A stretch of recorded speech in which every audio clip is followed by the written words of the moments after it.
We're back here on Stiff Right Hand. I'm here with a journeywoman from pro wrestling. She's been in the news a lot lately. She's somewhat of a legend in the in the Canadian wrestling scene. She's travelled all over the world. Her CV is quite remarkable. Thank you for joining us, Jen Goulet, known as LuFisto. Thank you for having me. Absolute pleasure. Doing my studying on you was hard work because I'm aware of a lot of your work, but I didn't realise how much you've actually achieved in quite a short time. You've been in the business about the same length of time as me, but you've been everywhere. You got in the business at a very early age. Who was it who trained you? I actually started around 17 years old, and there was a local school. I live in a little city nearby, Montreal, Quebec, and 4 local wrestlers really opened up the school. And a lot of my friends were joining in. We're all wrestling fans, and they were like, I don't know, you're a girl, it's probably not for you. And just to prove everybody wrong, I joined in. So Pierre Marchessault, Patrick Lewis, Eric LaRoche, and Yves Miette are my 4 first teachers. All local wrestlers, not known, but Pierre especially was very, very patient, and he taught me a lot about, the wrestling basics. And right after that, I went about from 4 different teachers, I would say, 4 different schools. From them, I went to Montreal and learned from Lenko Jack Shelley from International Wrestling. I've learned with the Prue brothers in Montreal as well. And then when I went to Japan in 2003, I was trained by Mariko Yoshida, Ai Fujita, and Akino. Wow. Like I say, you got in the business very young at 17. You started off as Lucifer. I believe Jacques Rougeau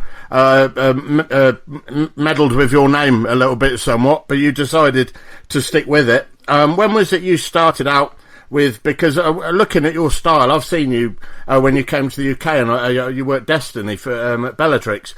You work a very hard-hitting style. You've got an unusual sort of, I guess you call it a cosplay type of gimmick, and it was nice to see when you came over because you were totally different from all the other Shimmer girls that they brought up. You were very gimmick driven, but you also had a really hard hitting style, which I really liked. How did you sort of fall into the company that was CZW? Because they're obviously known for, ridiculous extremes. Yes, for me, I would say everything started. I got into wrestling mainly because I was a big fan of The Undertaker, but through him, there was the feud with Bull Nakano and Medusa. So Medusa was already bringing the Joshi style in North America, and through her feud with Bull Nakano, I discovered Japanese wrestling, and that's why I wanted to become a wrestler. From right from the start, it was always about hard hitting. The work must look like a shoot type of matches, because that's what really attracted me to wrestling. And being in Quebec, being the only girl, I had to fight the guys very early on, end of 97, barely 3 months in, I was already wrestling the boys. And it was important for me to, look strong despite my little size and being of a different gender, because back then intergender wrestling was was not popular. So it was always constantly to prove that I did belong in there. And at ICW in Montreal, I got involved with one of the top heels there, Serge, who his name was, still is. He's still alive, thank God. But he was very supportive of me being a professional wrestler. So we ended up being in a feud, and out of nowhere, chairs went flying, ended up in the crowd, and hardcore started that way for me. It was not something I had planned.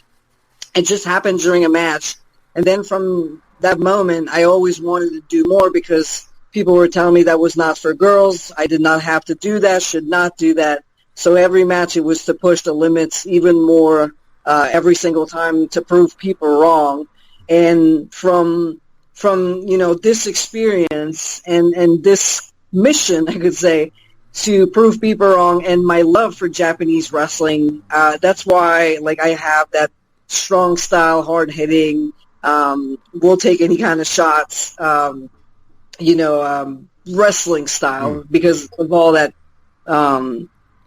that hardcore that I did, and being inspired by Medusa and all the Japanese wrestlers. Well, you've been quite I don't want to say controversial character, but you've been very, very, you've certainly been a huge, dare I say, figurehead for intergender wrestling. In 2002, due to the Ontario Athletics Commission citing a regulation preventing women and men from wrestling each other, they threatened to withdraw the licence for a show. Is that correct? Yeah, actually, I have been wrestling, guys, like I said, since 1997. I did some matches in the United States.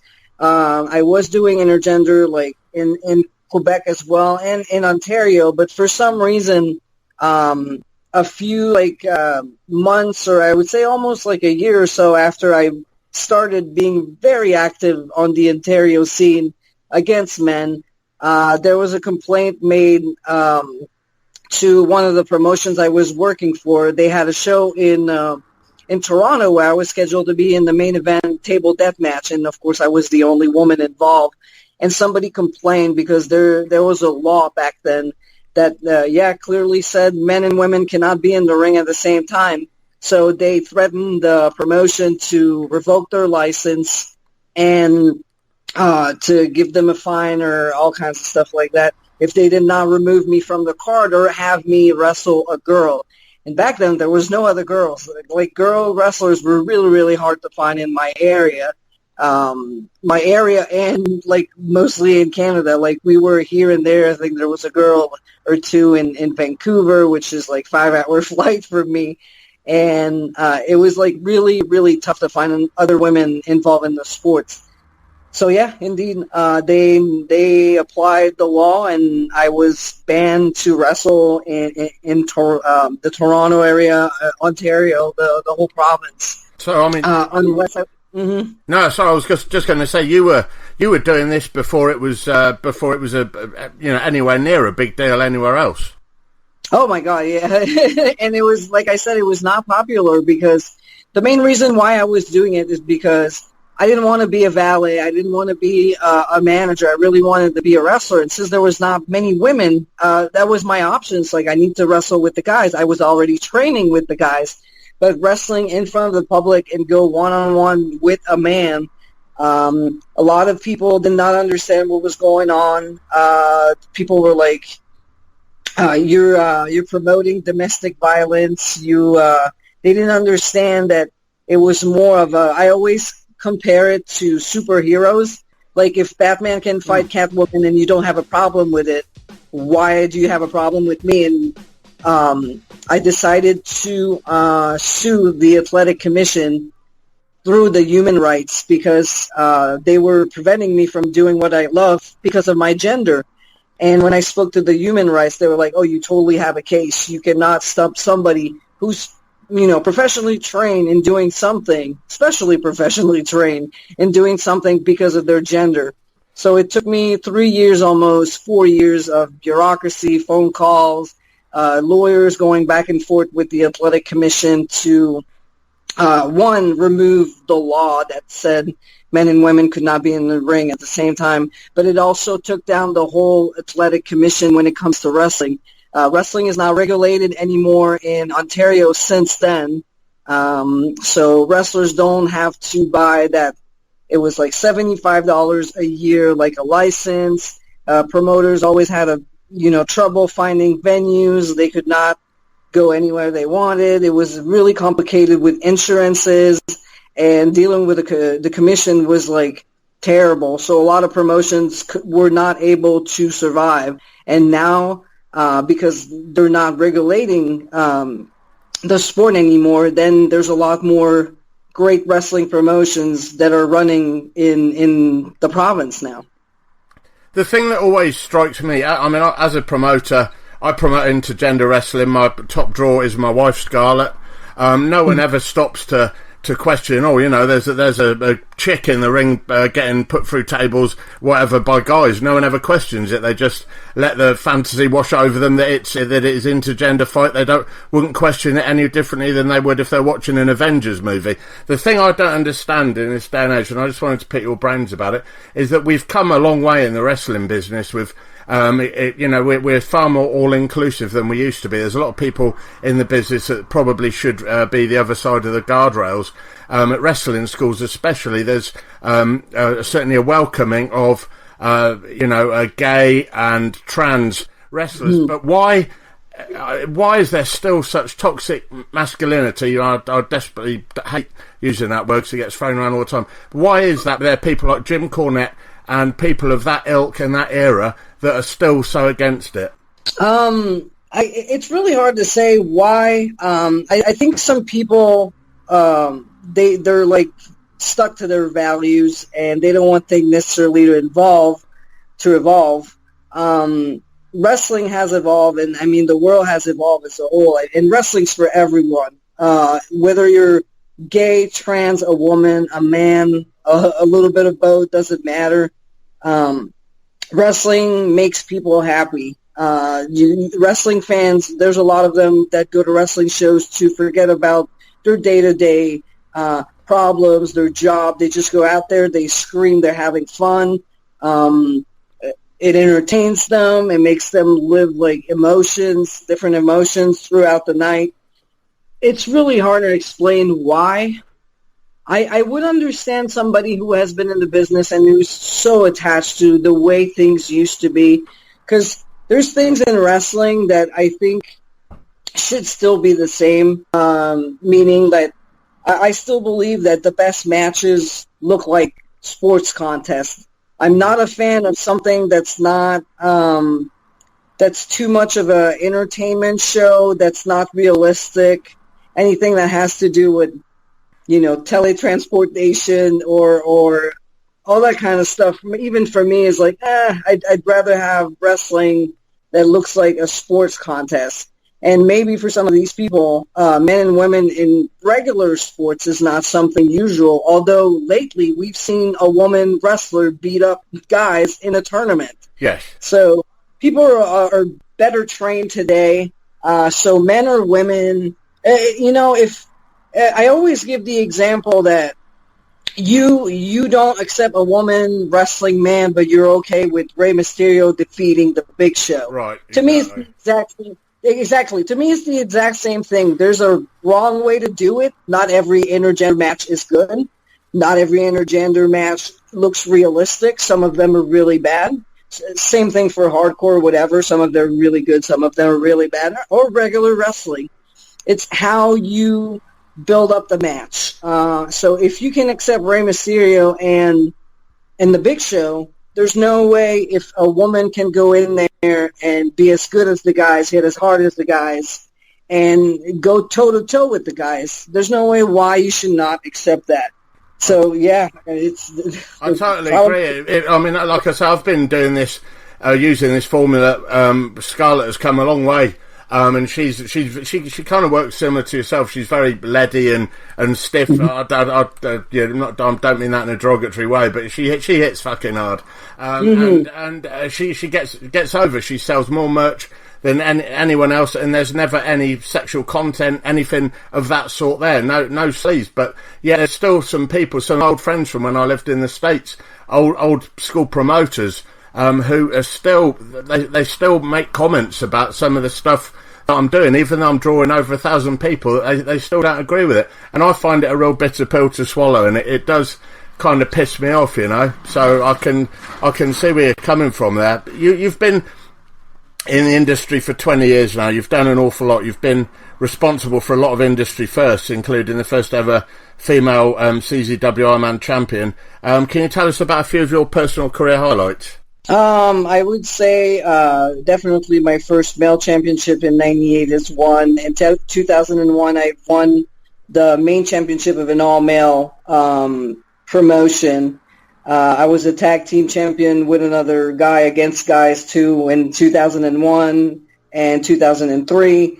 And, of course, there's the CZW being the first woman to be in the Best of the Best tournament, first woman to win the Ironman Championship, first woman, only woman to go in the CZW Cage of Death. I'm a queen of the death matches. I'm a king of the death matches. So many titles. I'm the longest reigning Shine Wrestling champion. I've won the WXW Femme Fatale Championship, not championship, but tournament last year. So yeah, like different, like there's so many other titles I could mention, but definitely these are highlights of my career. I would say also my match with Joe Leader in Mexico that people still talk about today as being one of the best intergender hardcore match they have ever seen. Like usually when people are talking about intergender in Mexico, that's the match people talk about. So I'm really proud of that one. Absolutely. Like I say, when I was looking up your stuff, I had no idea you've done the amount of stuff you've done. I'd say you've probably worked harder and certainly for a more diverse range than a lot of other females that have been in the business in your genre. Moving on a bit, working for HWF, it was reported that you refused to take part in catfights and bikini contests because obviously you are a pro wrestler. Can you tell us a little bit about that? Yeah, definitely. That was I was wrestling for Hardcore Wrestling Federation in Toronto, and they were really good at letting me go out there, and I've wrestled people like Tyson Dukes, which is an amazing Canadian wrestler, and they really had me as the hardcore chick, and I would wrestle like JC Owens, who was 433 pounds, and at the same time another promotion tried to book me in that same area. And they were like, you need to come wrestle the girls, and we're doing a bikini contest and this and that. And I was like, no, I'm not taking part of this because I have no problems with women doing sexy pictures, like things you would see in the newspapers or in Sports Illustrated or whatever a woman wants to do with her body on her own. I'm cool with that. But when it comes to wrestling, when I go to a wrestling show, I want to make sure that I'm portrayed as a wrestler because that's what I'm doing. That's why I go to your show and I accept that you put my image on your posters and on your flyers. And later, today, now there's internet, there's matches online, there's DVDs, and that's how independent wrestling survives. So these are all things I'm really cool with. It's fine.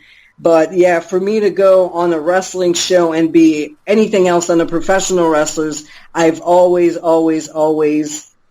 said no to that. The only thing, if there's a footage of that, the only time I was in a bikini in a ring, it's because when I went to Japan the first time, they were doing like a parody of the Attitude Era at A to Z, formerly Arsion, and it was all about Gammy winning and doing like spinneronis in a bikini. It was just like a real joke. Like it was just for fun, and that's the only time you'll see me in a bikini in Japan. And it was at the dojo, and it was like just a funny thing. It was like absolutely not serious. I don't think there's a tape of that. I have a few pictures, and you see me laughing on all the pictures because it's so funny because of Gami. And but besides that, yeah, I've always stick to my guns, that we say. I am a professional wrestler, and that's how you're going to portray me when I show up to your professional wrestling show. I was going to say, doing that, like you were just talking about, that's doing it under your own volition. That's not being pushed into it, which so many talented females have kind of waned to in the past. And so, look, listen, we've touched on some of the bad treatment you've endured as a top female in the wrestling business, but let's bring this on to CZW. You released a video statement regarding the rebranding of CZW and WSU footage by a third party. For our listeners that might have missed it, could you just tell us what happened? What happened is that a fan on Twitter made me aware that they were using kind of sleazy titles to describe professional wrestling matches we had in the past at WSU. And some of my matches from old CCW when I first joined in from 2006 to 2009, the fan was saying, I don't think Mercedes Martinez versus LuFisto is a catfight.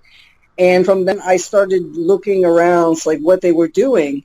And obviously all the shows that we were on that were known back then as Breaking Barriers, Power, Battle Tested, they were all like renamed CZW Girls, Top Heavy and Tough, Sweaty Girls in Dirty Fights, All Assets Revealed. It really sounded like something you would see on a porn channel or like video titles of a Triple X movie. And what I did back then is I just went online and said, really, CZW, why are you doing that? And what a lot of people don't know is that WSU, when CZW bought it, the way it was sold to us women wrestlers is that we're going to buy WSU. We're going to make it like a Shimmer of the East Coast. It's going to be serious. They had that brand new title made, and it was all about bringing good, professional, serious women's wrestling on the East Coast of the United States. So that's how this project was sold, and that's what we said yes to. So by doing that, CZW themselves reached out. So I often see people say, "Oh, why didn't you tell DJ in the face that you had a problem with that?" It's like, no, we spoke before. I don't even know if it was DJ though. Somebody from the CZW Twitter account that didn't name themselves reached out. It's like, "Hey, we know we respect you and all your work, but that's a third party. We try to do something, we can't do anything." And I'm like, "But it's your brand, it's your name." And when we accepted to work for you, there was no way we accepted to be rebranded like that. And it's completely the opposite of what they were promising us when we started wrestling for WSU. So that's why I was so mad. It's not like I said, I don't have anything against the adult industry.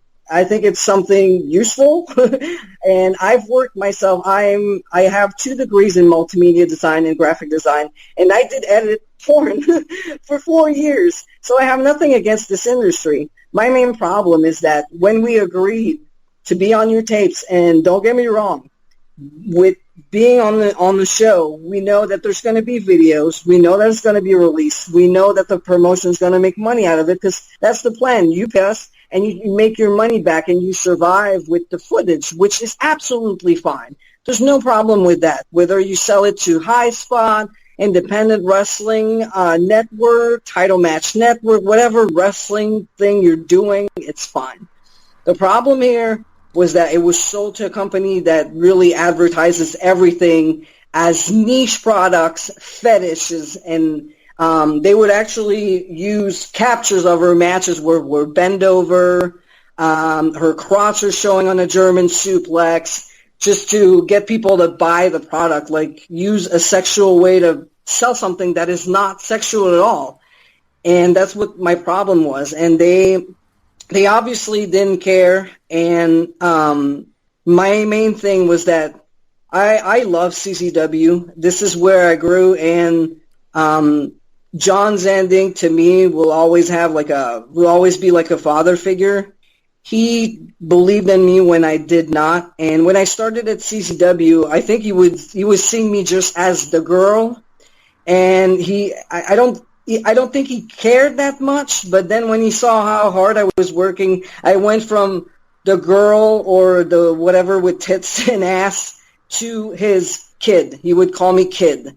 And he was always supportive.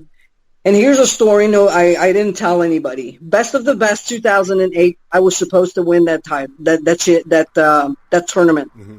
And all the boys went against me, and not all of them, but most of them. And they complained that the girl should not win. And there was a big schmoz backstage. So I went to see Maven, who was John's right-hand man.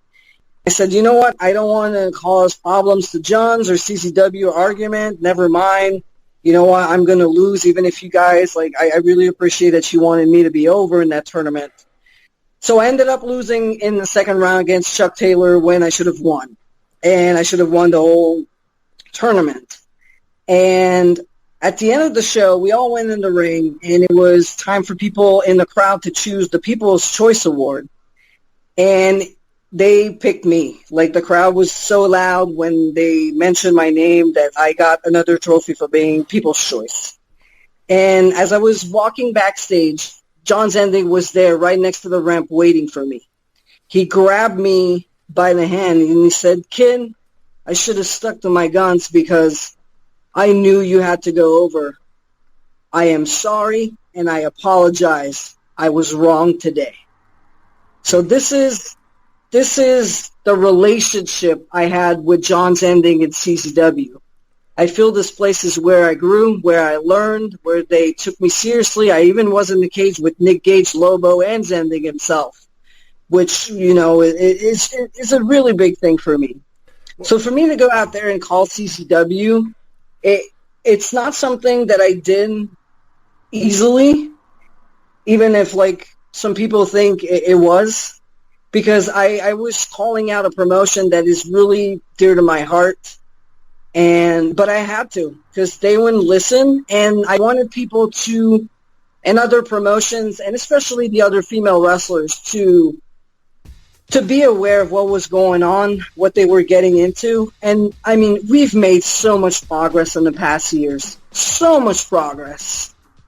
And for this to go back years behind, Attitude Era, or even before that, when women were just eye candies and they were not wrestlers and they were just an attraction, it was like coming from a promotion that knows our struggle, that's been there for special moments when it comes to women's wrestling and intergender wrestling. That's what hurts the most. And unfortunately, somebody had to get their hands dirty. And just as I did for the commission, well, it was me. I mean, you'd basically given the best of yourself for 2 whole decades. So, you know, the fact that, you know, you had to put up with that and nobody saw it until it was brought to their attention is pretty unforgivable by anybody's standards. What have they actively done to support their female talent in this? They just released one statement saying that they sold basically what they told to me in private. That's what they said with the statement, where the third party bought the footage. They can't do anything. That's their choice. And they added that they stand behind their talent, and that's about it. So from that moment, they pretty much confirmed what I was saying in my video, and that's where all hell broke loose. And other women's wrestlers got really, really pissed off. Fellow CCW male wrestlers got pissed off. And, I mean, I am so blessed right now. Mick Foley himself, like, is helping with the cause. Like, the greatest hardcore icon is on their side with this. And I thank him so much for the love and support. Because a lot of people are mixing too many things together. I've seen a few of them going like, yeah, but women wrestlers are sexy and they sell sexy pictures. And first of all, women wrestlers usually have more clothing than men wearing trunks. And second of all, what a woman is doing on her own time to make her own money, that's her choice. But when you show up to a wrestling show, it's to be a professional wrestler, especially after they promised us that this was serious and they were going to brand us like as a professional women's wrestling company that was serious. I think that's why, like, so many of us are upset. And on top of that, a lot of wrestlers who have experienced sexual harassment from people in that promotion started to be very vocal.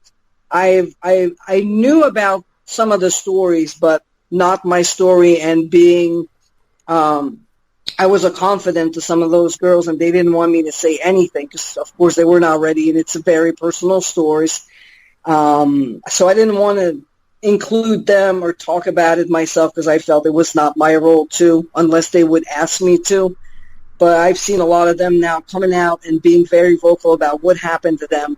So I pretty much opened Pandora's box with the thing with the videos, but it's so much bigger now.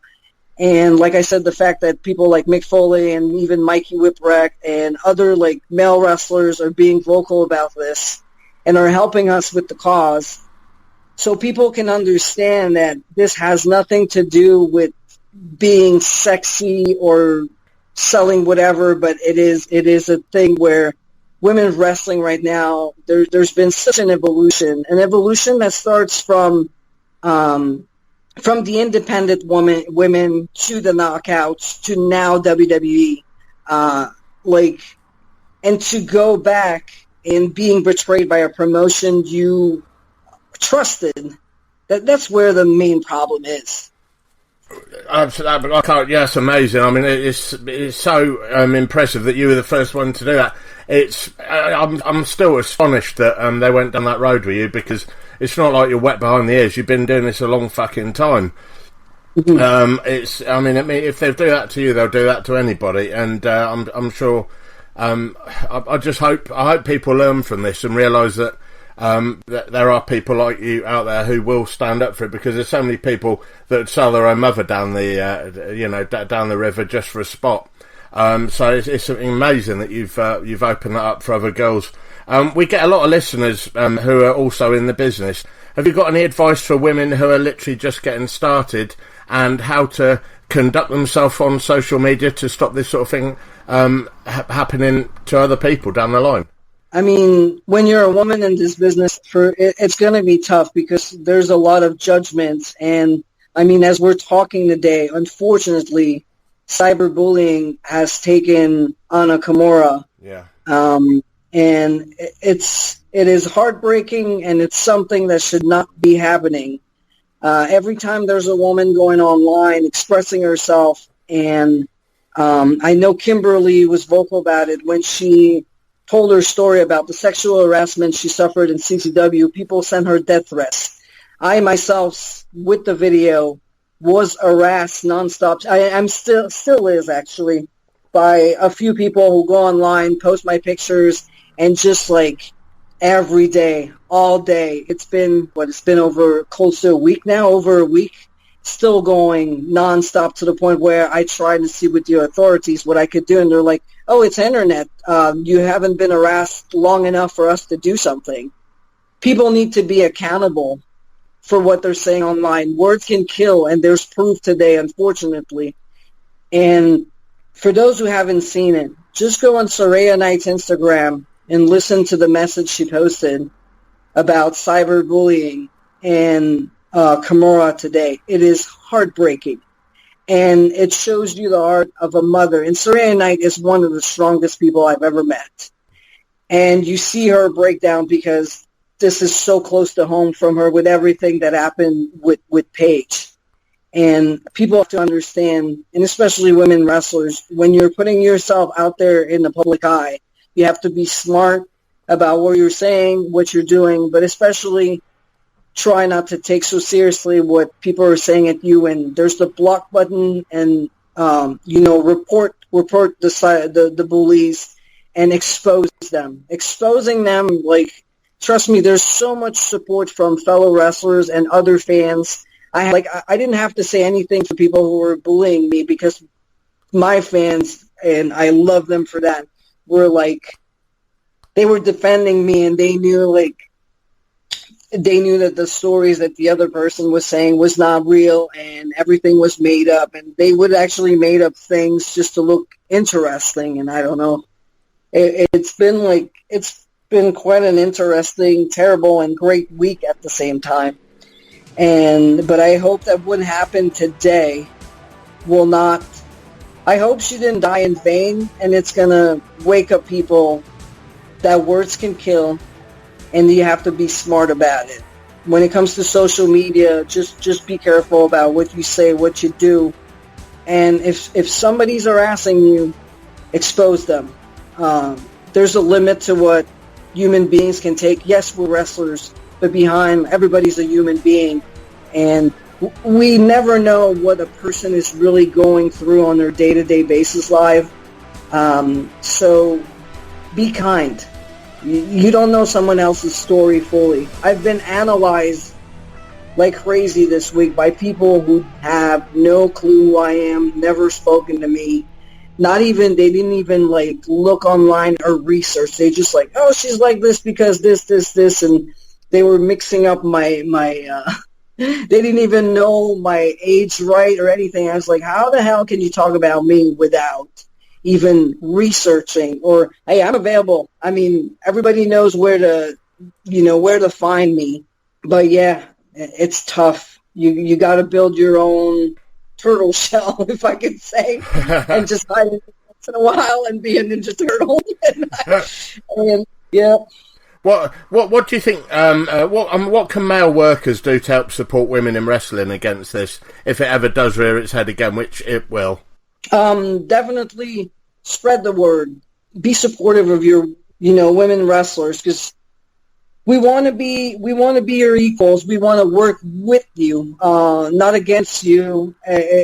Wrestling is such a beautiful community, like I said before, of every type of person, like Asian, black, white, gay, bisexual, trans. Like, we're all different and beautiful, and I love that, we're a great community, and we cater to different audiences, and you never know who you're going to impact that's sitting in the crowd and that sees you as a model, and who needs that little boost in life because things are so tough at home. Wrestling can be such a beautiful thing, but it can be like really bad when you have to deal with all that stuff online. So yeah, showing support, sharing the story, and helping maybe people, like help people understand what's really going on. I feel there's a lot of ignorance from people commenting about what's going on. I was seeing people like, oh, they want money from CZW. It's like, oh, that's not what we said. Like, I personally, that's not what I said. And it's not about money. It's about the hard work we've been putting in for so many years. Sometimes people don't understand because they're new to the business, or they're just new fans. They don't know the real evolution of women's wrestling. They think it happened with WWE when it's so much more. And the work has been going for so long. Do your research and then share, educate yourself on why are we really doing this. No, it's not about money. No, it's not like, it has nothing to do with one woman. If she goes online and has the only fan or whatever she's doing sexual stuff, that's her thing. That is so much bigger. This is us as a wrestling community of athletes who want to be taken seriously and want to be equals and go in there and perform and give you a great show. And just be respected for the work and the bumps and the sweat and the blood. I think you've articulated yourself excellently. I think you're a remarkable athlete. I think you're an amazing person. You've done a huge... I hope you realise what a huge job you have done for the women's business. And I remember you were pretty... I've followed you on and off for the last few years. I remember when you had your back injury and you were really down, you didn't know what to do. But I'm kind of fucking... Looking back at it, I'm kind of glad you didn't go to the WWE, because I think... I don't know that they'd have used you properly or even appreciated what you're all about, because you're an incredibly hard worker. You're also... very old school. Do you feel the same? Yeah, I don't think this is a place where I would fit anyway. I mean, you know how it is. We never say never. But I know for a fact that somebody at WWE has been, I've pretty much been politicked out. It's been confirmed by two people who works there. And do I want to work for a company who goes to Saudi Arabia? Do I want to work for a company that fires people during a pandemic? Do I want to work for a company that takes credit for the women's revolution when it happened somewhere else? I mean, don't get me wrong, WWE is a well-established promotion, but something else that I've heard is that I am too violent and I'm stiff, but I'm not stiff, I'm snug. Let's put it that way. I do the work as a shoot because I want people from the last row to feel what was going on and get involved in the show and still believe in the magic. I've never heard anyone, and actually one of the comments I usually get is with new people I wrestle, they're like, oh my God, she's going to kill me. And then I remember I was wrestling Priscilla Kelly in an actual, it was more than a match. I mean, it was a no DQ match. So there was chairs, there was all kinds of stuff.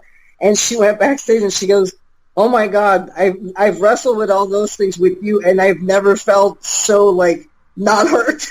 And like she's like, "I could go in from another round." And so yeah, I like the freedom that independence give the people. But not only independence, I know Impact is really good at letting their people go, and ROH is an amazing company that people seem to be really happy working for. And during this pandemic, they've been amazing taking care of their workers. All Elite has been doing is like the great thing right now is there's so many options for wrestling fans. If you're a WWE wrestling fan and you've been forever, that's fine. If you want to be part of that universe, as they call it, it's fine. But there's so many other options now. Like I said, Impact, I forgot NWA. There's still great Japanese wrestling, and there's so much more. Like independent wrestling right now is something you can watch because it's everywhere online. And I mean, there's so many other options. And personally, I think that with my wrestling style and the fact that I really love to help the new generations, I love wrestling new, like people who are just like new. I feel very fulfilled in playing ring general. I feel it's something that's been missing in my career. When I started, I wish somebody was kind with me in the ring and would have taught me a few things. Like I had to learn here and there because, yes, I didn't have some wrestling school here and there, but mostly I've learned, fortunately, by myself. And right now, there's so many great schools. Like, if you want to be a wrestler, go to a great school. There's so many of them now. And yeah, definitely. I mean, you go to a wrestling school and yeah. So WWE, not my choice. But I would definitely fit, I believe, in a place like Ring of Honor or, hey, if I go to All Elite and I can wrestle Chris Jericho, I'm cool with that too. Well, that might end up happening. We'd love to see you back in the UK again because your style is very welcome over here, I can tell you that. Where can people get hold of you, should they need to? On Instagram, it's at LuFisto. At Wounded Al LuFisto. It's at LuFisto on Twitter. Facebook.com/LuFisto. You can't remember all that. You just go on LuFisto.com on my website. I have a Patreon also, and where I post all kinds of stuff like stories, exclusive pictures, exclusive videos, vlogs, and all kinds of stuff like unknown stuff about my career, so that's kind of cool too. But LuFisto.com is where you go if you can't remember all that. Thank you ever so much for your time today, Jen. I really appreciate you taking time out. I know you've been working through all this stuff. You've been carrying on working through this pandemic like me, so it's all been a pain in the ass. But thank you so much for joining us. As I always ask my guests on the show, give me a tune to play out with this week. Choose a track for me. A track? Yeah. Okay, let's... Since it's a song Mick Foley and I talked about, I'm going to go with Diamonds in the Rust by Judas Priest. Beautiful. Thank you ever so much. Great choice, by the way. Thank you so much. You've been a great guest. You've articulated yourself incredibly well. I hope your star continues to shine in the wrestling business. And like I say, get your ass back to the UK because we'd love to have you. Thank you. I hope to be back soon. Take care, Jen. Thank you. Thank you. You want the truth? You can't handle the truth, you cock jazz. This is Stiff Right Hand.